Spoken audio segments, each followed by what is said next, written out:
Good morning, students. Today we are discussing the clinical pharmacy chapter number 3 common terminology in medicine. तो यहाँ पे हम definitions पढ़ेंगे.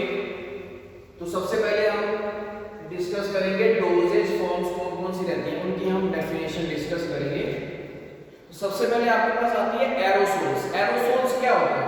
A pressurized preparation that releases fine dispersion of liquid and solid particles in gaseous medium. ठीक है, तो ये आपके एरोसोल्स थे. सेकंड आपके capsules, solid unit dosage form containing one or more substances enclosed within a hard or soft gelatin shell. उसके बाद आते हैं आपके पास ड्रॉप्स. ड्रॉप्स में क्या होता है? मेडिकेटेड ऑयल रहता है और water intended to be instilled into ear, eye और नोजल कैविटीज. ड्रॉप जो आपकी ईयर, आई और नेजल कैविटी के अंदर ये इंस्टिल्ड की जाती है. उसके बाद आता है आपके पास elixir, a clear sweetened hydroalcoholic liquid containing medicament. उसके बाद enema, a liquid preparation meant for administration into rectum, ये रेक्टम के लिए यूज की जाती है. उसके बाद इंजेक्शंस, स्टेराइल एक्वस और oily suspension solutions meant for parenteral administration. Next, liniments and lotions. Liquid preparations meant for external application to the skin. ये आपकी external application of the skin के स्किन के ऊपर अप्लाई करने के लिए वहाँ पे यूज किए जाते हैं. उसके बाद है lozenges, a disc shaped solid preparation intended to be slowly dissolved in the oral cavity of local action. Example के तौर पे आपके विक्स वगैरह, स्ट्रेप्सिल्स. उसके बाद आते हैं आपके ointment, semi solid dosage form meant for external application to the skin और म्यूकस मेम्ब्रेन. ये भी आपकी एक्सटर्नल एप्लीकेशन के लिए यूज की जाती है, लेकिन ये सेमी सॉलिड डोजेज फॉर्म रहती है आपकी. जो आपकी लोशंस थे वो भी एक्सटर्नल थे, लेकिन वो लिक्विड प्रिपरेशंस थी, और ये जो है आपकी सेमी सॉलिड डोजेज फॉर्म रहती है. उसके बाद आता है आपके पास pill, a small round solid preparation for oral administration. Next is powder, solid dosage form meant for external or internal purpose and is available in amorphous or crystalline form.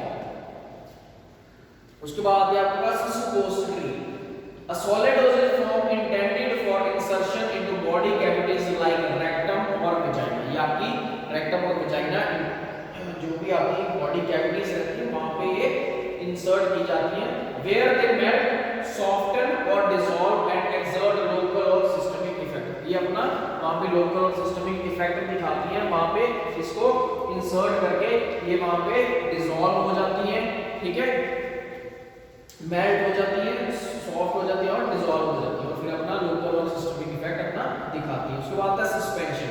suspension क्या रहता है आपके? biphasic liquid dosage form होती है containing finely divided drug particles uniformly distributed in the vehicle.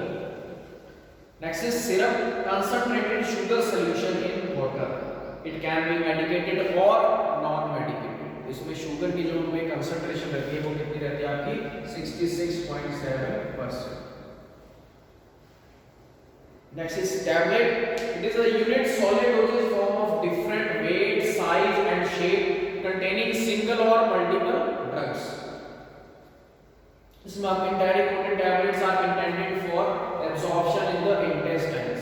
ये कुछ आपकी जो टैबलेट्स रहती हैं इंटेरिकोटेड टैबलेट्स, वो क्या करती हैं? इंटेंड की जाती हैं for the absorption in the intestines. Last is tincture. They are alcoholic और hydroalcoholic preparation of vegetable drugs. तो ये थी आपकी कुछ डेफिनेशंस जो डोजेज फॉर्म्स हैं उनकी डेफिनेशन से दी गई है. उसके बाद आता है हमारे पास फार्माकोलॉजिकल ग्लॉसरी. फार्माकोलॉजिकल ग्लॉसरीज में कुछ टर्म्स दी जाती हैं, जैसे कि सबसे पहले आपको दिया गया है अबॉर्टिफिशियम, अ ड्रग और agent used for expulsion of a non viable foetus. Second alopecia, falling off hairs, उसको हम बोलते हैं alopecia. Apnoea, transitory cessation of breathing. Next is arrhythmia, abnormal rhythm of heart. Arthralgia, pain in joint. arthritis, inflammation of joints, bradycardia, slow rate of heart contraction, chemotherapy, use of chemical agent to arrest the growth of the disease in the body, cirrhosis pertaining to degeneration of liver cells, coma, deep sleep, complete loss of consciousness, crystalluria, appearance of crystals in the urine, cyanosis, a bluish tinge manifested by the tissues as a result of lack of oxygen, mostly observed under the nails, lips or skin. Diabetes mellitus, a disorder of carbohydrate metabolism characterized by excess sugar in the blood and passage of sugar in urine resulting from inadequate production of utilization of insulin. Diabetes insipidus, excessive urination caused by inadequate secretion of vasopressin, the antidiuretic hormone. Dysfunction, abnormal functioning of any organ or part. Dysmenorrhea, painful menstruation. Dyspepsia, indigestion. Emesis, vomiting. Flushing, sudden redness of skin. Gastritis, inflammation of the stomach. Goiter, enlargement of thyroid gland. Hematuria, blood in the urine. Hemorrhage, blood condition of bleeding. Hyperglycemia, excessive sugar in the blood as in the diabetes mellitus. Hyperkalemia, excessive potassium in the blood. Infant, a baby or child less than 1 year. Insomnia, chronic inability to sleep. Jaundice, a liver disease leading to increased bilirubin level in the blood. Laxative, a mild act of evacuation of feces. Tachycardia, abnormally rapid heart rate. Seizures, convulsions. Sinusitis, inflammation of sinus. ठीक है, तो ये थे आपके common terminology इन medicine. उसके बाद आती है एक मिसलेनियस में, जिसमें बताया जाता है कि फर्स्ट होगी जेनेरिक नेम। जेनेरिक नेम में क्या रहता है, तो official name used for any drug whether in the pure form और in the dosage form. Many products are marketed under generic name. Second होगा brand name. Brand name is also called proprietary name, trade name.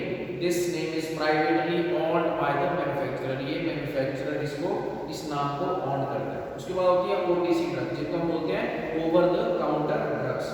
These are the drug products that can be purchased without prescription, जिनको prescription की जरूरत नहीं पड़ती, जो हम ऐसे ही medical store से बाय कर सकते हैं। Because of the unrestricted availability of these drugs, people don't consider OTC drugs medicine as drugs.